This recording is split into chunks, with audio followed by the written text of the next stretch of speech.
world has been watching the World Cup. Baseball fans are anxiously waiting to see who their team picks up in free agency, and the big game is just around the corner. Sport is so much more than just a game, and love of sport often starts as a kid, playing in Little Leagues. There you learn to be a team player, participate in physical activity, and, most importantly, have fun.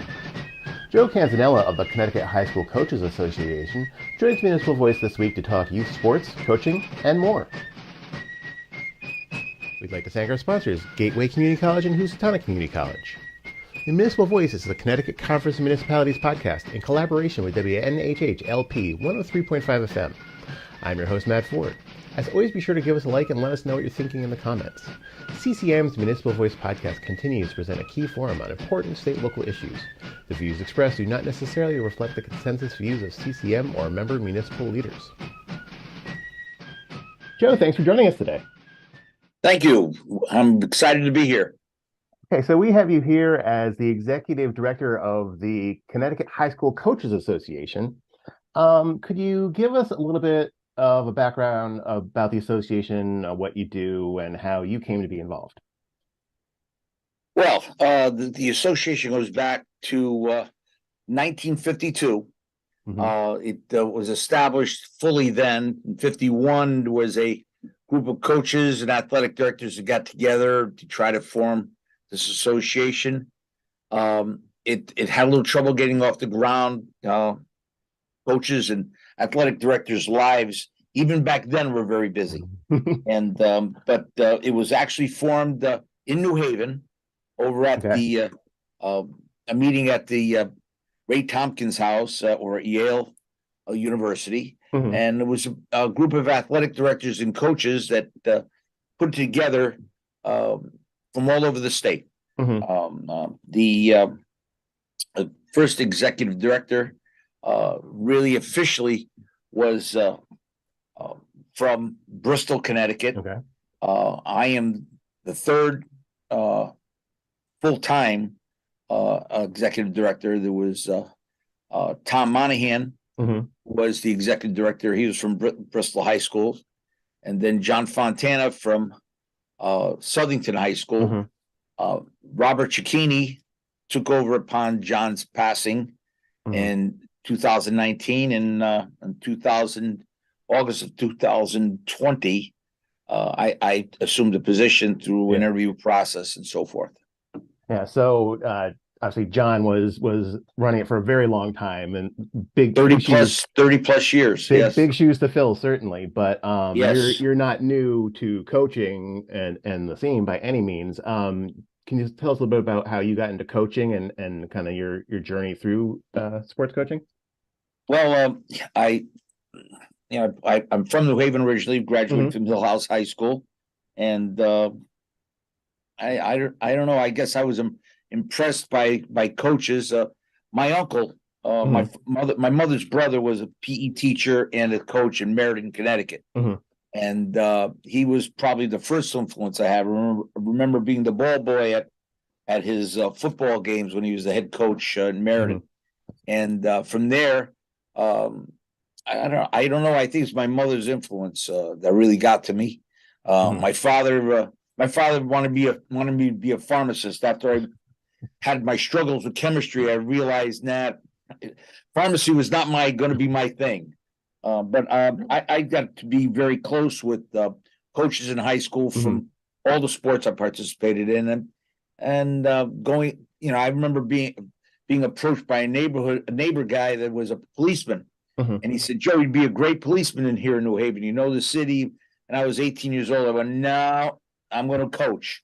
I'm going to be a coach." And I'm there were times when I thought about, if I had gone that route. Yeah. But you know what? I've had a great run. It's taken me, coaching and high school athletics have taken me down some really great roads. Coaching and officiating, and I have no regrets at this point. Now that you are the executive director of the Connecticut High School Coaches Association, let's talk a little bit about high school coaching in Connecticut. What is the state of public school coaching in Connecticut? Do we have enough coaches? Is there a lack of coaches in refs? How are we doing? Okay. To answer your first piece, enough? No. Okay. And there weren't enough prior to the pandemic. Okay. And there's a process in the state, which is through state legislation, that coaches from the intramural levels of public schools need to acquire a state permit, a 5-year renewable permit. Okay. Being on I would consider the ground floor of that, because when I was in New Haven as the district-wide athletic director, we didn't have enough. We didn't have enough people from our city. We didn't have enough people that were lay people as non-teachers. And to clarify something, if you happen to be a certified teacher in the state of Connecticut, the ability to get become a 5-year certificate is easier. Okay. If you're a lay person, someone who doesn't hold a teaching permit, certification, you have to take, you're required by state law to take a 45-hour course, in addition to the medical pieces, which is CPR, first aid, AED, and concussion training. Now, all that information can be found on the Connecticut Coaches Education Program website. Okay. And a friend of mine, Fred Balsamo, is the administrator there, but that program is affiliated with the CIAC, the Athletic Directors Group, and the Coaches Group, which is the three groups that are triumphant of administering and sponsoring that program. And how do you think you get more people motivated into it? Do you need to make the program easier? Is it about educating people about it? How do you get over that lack of coaches? Let me say this, Matt. The people want to become coaches. I'm not sure they understand the scope of coaching. The scope of coaching is you have to be a teacher. And that's what the program is all about. And I'm saying a teacher in a school teaching a subject matter. I'm talking you have to be a teacher of the sport. And you have to be able to teach all aspects of the sport, including the mental and the physical and the social aspect of it. I always make the analogy, which everybody wants to be an assistant football coach. But they don't know they want to show up on game day. Yeah. They don't know what happens during the week. And probably assistant football coach for head coaches, finding qualified assistant coaches for football is the hardest thing to do, because again, they don't understand what goes into being an assistant coach at that level. And the classes, there are many people getting certified coach. Some of them, after they get certification, find a job. They don't realize the interaction they have with other people than the students, i.e. parents, community members, which sometimes can be difficult at times. And the head coach can run interference. The athletic director can run interference, but ultimately parents and others in the community can cause coaches to say, you know what, this is definitely not worth my time. Yeah, because I'm not making any money. And generally, coaches do not get in the business of making money seasonally. It's just not possible. Yeah. They can find a part-time job, and there's plenty of part-time jobs out there that pay a lot more than coaching. Yeah, and time you put in, and the time and the money you spend back on your kids. That's most coaches that I'm aware of spend a lot more money on their kids than themselves. Yeah. So it sounds like, I mean, part of it is realizing that it's not just being good at the sport or loving the sport. You also got to be willing to be a counselor to these kids. You're somewhat of a public figure dealing with parents. You got to be ready for all that kind of stuff. You did mention that the classes that they're taking. What actually goes into the Connecticut Coaching Education Program? Well, it again on the website, and of course, I was part of the development of some of the hourly pieces, and they're taught in hourly segments. Okay. And they can be taken on. There's very few hours that are in person. Most of it is online. Okay. Fred Balsamo, who's the administrator of that program and program director, has gone to great pain and cooperation with all his instructors to put everything online. So it's now easier to do it than any time else. Okay. At one time, people used to come to a central location and take it, and they would drive in from all over the state, and I mean from all over the state. So they'd come to a central location, be it in Cheshire at the CIAC, a building, or a high school in Eastern Connecticut, or a high school in Northern Connecticut, or a high school in Western Connecticut. And they tried to do it regional locations, but the online piece has made it easier than ever to obtain this certification, which is done through this. When completed, you fill out a form, which is located online at Connecticut Board of Education, and you submit it, and they go through it, and eventually it's approved, provided all the I's are dotted and T's are crossed. But there's a record of all that with the central location with the coaches education program. Excellent. And you say you can do it online. Do you happen to know what the website is that they should go to? Yes, it's Connecticut Coaches Education Program, and I can get that pretty easily for you before the end of the show. You'll send it to me, and I'll pop it up here in post. Yes, it's very easily accessed. There's a full-time secretary that addresses all questions via email and phone call. And she can answer all the questions as far as registering and time of classes and what's required. You are listening to the Municipal Voice on WNHH 103.5 FM.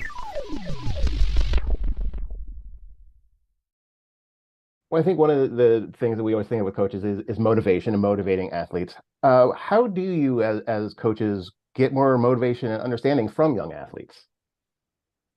Well, when I was the athletic director in New Haven for 4 high schools, my point to the coaches, especially young coaches, motivation is something that comes internally, and if you have to, the body performance is indicated and directed by the mind. So if you can influence an athlete to do what it takes to excel in their sport, and not every student athlete has the ability to become an elite athlete, but they do have the ability to work at it if they want it, and motivation is something that comes from inside. So it's something that coaches, especially with young, inexperienced athletes, need to lead in a particular manner to address the students' need. I mean, the first thing when I coached, the first thing I asked the girls, and I coached girls tennis. I said, "Why are you here?" And they would one-on-one. Why are you here? Well, I want to learn how to play tennis. I want to learn how to play tennis and be with my friends. I can't be with my friends. I need it for my college resume. Okay, that's all right too. But there are various reasons why kids play sports or in drama or in debate club. They have their reasons, and I think the coaches or teachers should know and understand them. Yeah. I mean, you do mention that not everyone's gonna be a star. In fact, most people aren't. How do you handle expectations when Aaron Judge makes $40 million a year, but less than 1% of 1% of people are ever going to be in the Major League Baseball? Let me say this: my experience has been that the expectations mostly come from their parents. Okay. Most student athletes, I believe, play sports because first they want to be with their friends. 2, they want to have fun. I know with girls, that's the number one thing. They want to have fun. Mhm. They want to be with their friends, have fun. And boys might take it up a little bit more with the intensity because what you see on TV, sometimes boys want to replicate. Yep. Girls you see more and more women competing, Mhm. but I feel there's a difference between boys and girls competing. Mhm. But the expectations doesn't make a difference whether you have a son or a daughter. Mhm. Parents have expectations, Big and those are the expectations. ones. Those things you have to keep in check. Yeah. Meeting as a coach, meeting with parents, developing a relationship with parents, Mhm. having them understand where you're coming from and what Yeah. they can expect from you, and then what they can expect from their child, Mhm. as far as bringing home information, exchanging ideas, asking them how their day was, how Mhm. how how much fun was. Not that did you win or lose? How much Yeah. fun was today? Yeah. Did you learn anything today? And some parents get it, some parents do not. Yeah. Now you mentioned, kids mostly want to do something with their friends and have fun. Do you ever feel like sports in 2022 are in competition with video games? Because they're competing, that's what it is. They're having fun, and there's leagues now. There's professionals at this. Does it ever feel like you're competing with the Xbox? Funny you mentioned that because today there's a competition at Quinnipiac College. Hmm. Or is it Wednesday? I'm sorry, but I think it's Wednesday. Hmm. There is a competition of e-games, esports Hmm. at Quinnipiac from around the state, of which I'm Hmm. going to be attending at some point. Okay. And I want to see it myself. I have not experienced it. Okay. I have two sons that are adults now that um, for being a dad, I asked them not to have the video games until they were much older, which they if they did, they had them on these little games that I didn't Yeah. see. But they can be highly competitive, and our student athletes, potential student athletes, not playing physical sports in lieu of playing electronic sports, Yeah. perhaps. And numbers in certain sports are dropping. I noticed this year it appears that girls basketball season is in certain communities. Girls basketball Hmm. numbers seem to be down. Hmm. But that'll go from year to year, and depending on community to community where that is. Yeah. But I think that those students that feel the urge to compete on Hmm. a larger scale, Hmm. uh, listen, there you cannot have an idle mind and not and compete in esports. Hmm. You have to be fairly sharp Yeah. from what I can see. I don't know. Believe me, Matt, I don't know the intricacies of esports, but I'm going to find out tomorrow. I can Yeah. tell you that. I mean, I don't think currently are there any like coaches in the schools for this at Oh this point? yes, oh And yes, there so are. are they members of your organization at this point? No, but that's why I'm Okay. attending So tomorrow. so like in the future that might be a thing. There might be Well, coaches in the organization. yes, a matter of fact, Matt, we just added the robotics to Oh, that's our cool. yes. We were approached by a representative from the Connecticut Robotics Group Hmm. that emanates out of high schools and Hmm. have coaches and mentors and a number of those teams have specialized coaches Yeah. that come from outside the high school, Hmm. engineers that Okay. work with the teachers that are the mentors of the program, which create the robotics, the robot that actually competes. Hmm. So we've added them. They're going through the process of putting together a committee, which will be representative to our group, the Hmm. Connecticut Coach Association. Within our group, every sport has a working committee. Hmm. Girls football has a working committee. Girls basketball has a working committee. Hmm. Girls softball, now robotics will have a working Hmm. committee. Out of that working committee, they will select through their own criteria who may be recognized as coach of the year, Hmm. assistant coach of the year, robotics team of the year, Hmm. robotics organizer of the year, Yep. and they're all state, what they may consider their all state performers, Mhm. which within the robotics world could be various little groups within a robotics team. Mhm. So, I mean, from talking to John Nitsky, who was the former athletic director at Shelton High School, Mhm. he reached out and he told me, he informed me that within each robotics team, Mhm. there are smaller teams, the Okay. design team, the operation team, the advertising team, the procurement team. Mhm. It's a lot more than I was expecting, Yeah. quite frankly. And I'm excited to have them, by the way. So I see a parallel with the esports also. Yeah. Now, is robotics the first non-athletics kind of division you've No, done? well, it's the first, what I would call not considered athletics, but we have cheerleading the spirit.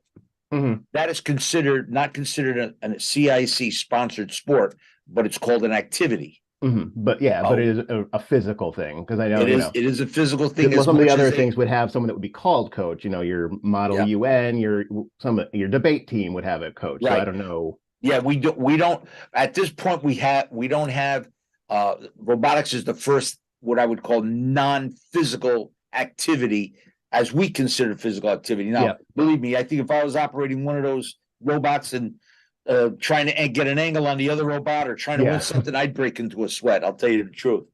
But I mean, I think as far as a non-physical activity, robotics is the first It's kind of one. the first one. And esports could be the second, and the Mhm. door is open. I mean, we're looking to we added girls ice hockey, which is a physical activity, but is not considered a CIC sport. Mhm. So we're looking to go onward to fencing and crew and of those non-CIC sponsored sports. Very cool. We talked about how to entice kids, but kind of one of the flip sides as part of coaching is discipline. How do you handle discipline issues as coaches? One of the most important things as a coach can do is create a culture of which there are expectations. The coaches' expectations have to be modeled by student leaders. Mhm.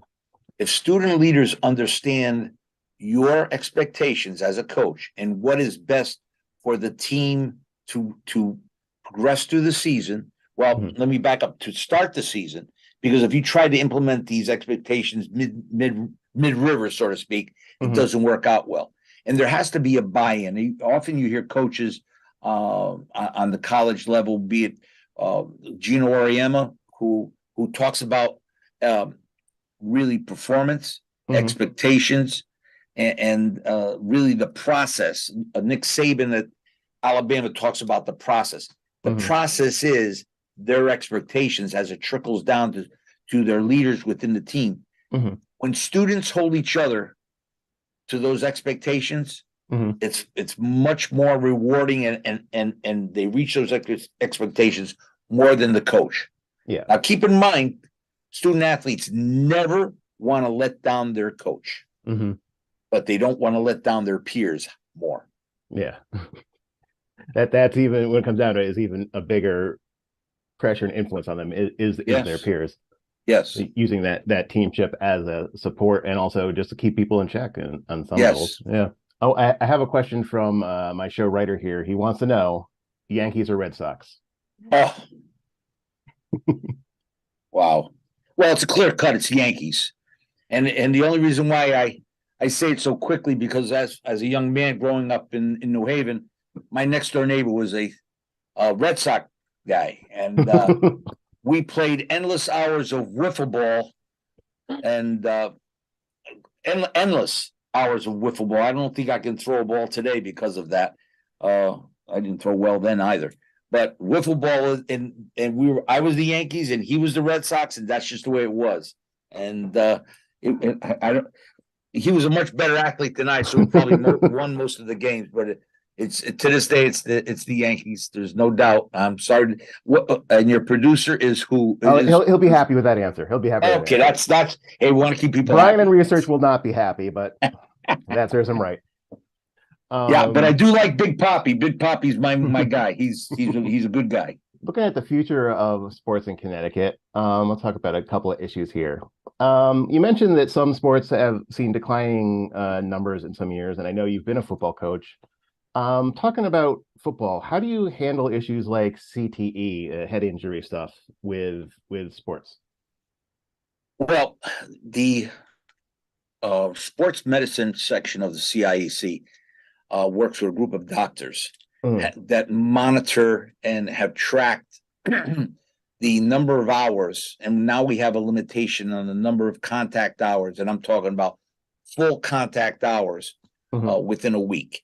The CTE is an issue on certainly on the professional and the high skilled uh, high speed with mhm. big bodies, and Yeah. I'm talking about the college and the professional level. Mhm, I'm not one to discount or poo poo. It can happen on the high school level. mhm, I mean, the bodies are appropriate for the size and the speed and the level they're playing at. mhm, Um, Helmets have been an issue, mhm. and I don't think there's a helmet made to this day that can stop a concussion.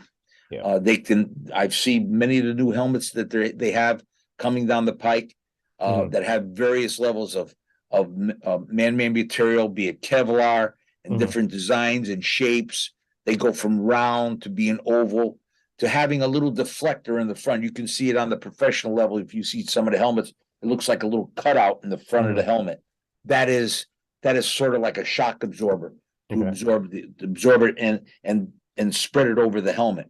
Mhm, But the ongoing testing and development happens at. I know there's a testing lab at the University of Tennessee mhm, that does a lot of work regarding impact. The our doctors here mhm, in the state that are affiliated with the CIAC and monitor are excellent. Um, they have been and they're sports doctors, so they understand mhm, the impact of what happens, be it football, be it hockey, be it soccer. I mhm. mean, the heading aspect of soccer, when Yeah. an student athlete goes up to head the ball, there is impact to the ball, to the head, be it the side, the front, the back, and maybe even head to head. Mhm, So they understand that. They do meet regularly to assess injuries and the numbers of them, mhm. and work towards keeping student athletes safe throughout our state. Yeah. I know they're very active regarding that, and I'm comfortable with it as the executive director. Yeah. We've met with them, and I'm good with their knowledge and the way they do Mhm. things. Excellent.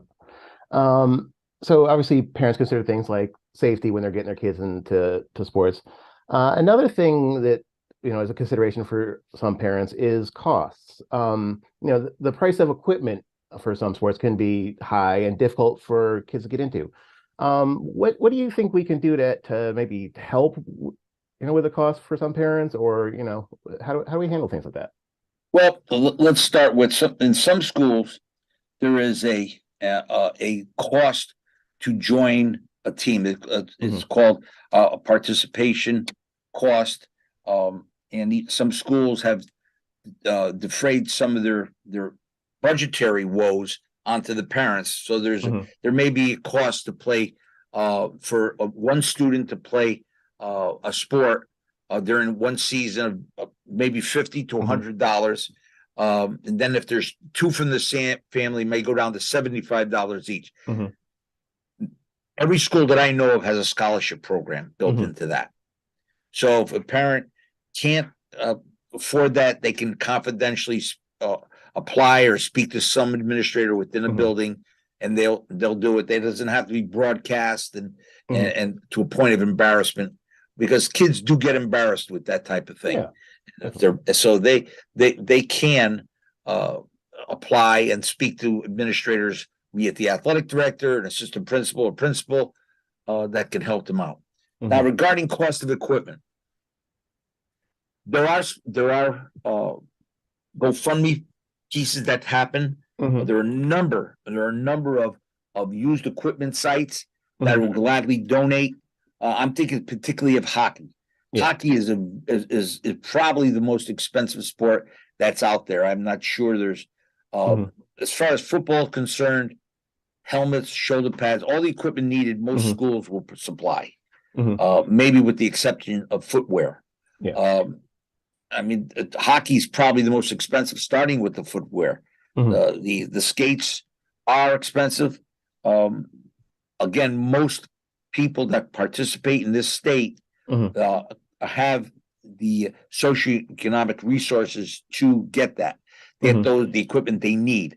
Goaltenders, pads, masks are expensive. Yeah. But if a kid, and let me check that. Not a student athlete is interested in participating in a sport, and they can't afford the equipment. All they have to do is reach out to that coach, to that athletic director, and I'm sure there'll be resources in the community to assist them finding that without going to the point of embarrassment. We want to make sure we have that. Now, does your organization get involved at all with issues like funding of sports, like at the state level? Do you weigh in on the politics and that sort of stuff, or do you steer clear of that sort of thing? Well, our association is a membership-driven organization. We don't get involved with the politics as far as budget control and things of that. We do participate through the state legislature. We monitor what goes on there just to make sure it doesn't negatively impact high school athletics and student athletes. And as far as reaching out to the budgetary process on the state level, we're there to support. And I've submitted testimony, both live in person and written testimony, to support any initiative that is positive for student athletes and coaches. And kind of one last kind of fun note, we talked about some sports have kind of seen declining numbers over the years, but some have been on the rise. And one of those is cricket has been slowly creeping into Connecticut. What do you think about cricket in Connecticut? Do you see it growing over the coming years? I have, Matt, to be honest with you, I have not heard of cricket. I'm not sure it'll displace baseball because I believe baseball has its origins in cricket somewhere down the line. But listen, if kids want to play it and schools want to sponsor it, I'm there. I think the organization will be there. We had numerous people reach out for girls ice hockey. Who would have thought that girls high school hockey would come along 30 years ago? Well, you know what? I believe there's over 30 schools involved with that now. And so they're not all on one team, but they're one from here, one from there, and they make one team. It's called co-oping, and it's been working. So if cricket might be an influence, might be the influx of families from it's very popular in like Caribbean nations and from the Caribbean, from Europe. India, I know, plays cricket. In India. So I mean, British if play I don't know a school that will refuse to sponsor anywhere from an intramural club program to a varsity program if they have the interest. There's enough kids interested in playing. A sport. I mean, frisbee. Frisbee, competitive frisbee is very alive and well in many schools. That's right. Ultimate frisbee. Yes. Very much so. Thanks so much for speaking to us today. We really appreciate it. I'll be honest with you, Matt. This has been a great time for me. I've enjoyed it very much. So thank you. We'd like to thank our guest, Joe Canzanella of the Connecticut High School Coaches Association. We'd like to thank our sponsors, Gateway Community College and Housatonic Community College. Learn more at gatewayct.edu and housatonic.edu. Municipal Voice is a co-production by CCM and WNHH 103.5 FM. Kevin Maloney is our executive producer. Christopher Gilson is our producer. Harry Draws on the boards. And I'm Matt Ford, your host. Be sure to check out our Facebook page and give us a like. And watch out for our CCM chat series on our YouTube page. America was founded on the principle of representative government, but communities of color are marginalized in this process. If you're interested in running for office or serving on a local board or commission, the Connecticut Conference of Municipalities and the Campaign School at Yale are hosting Representation Matters, a free remote 2-day training session with informative workshops and panels of experts to give you the tools to make this a reality. Visit ccmcares.com for info on how to register.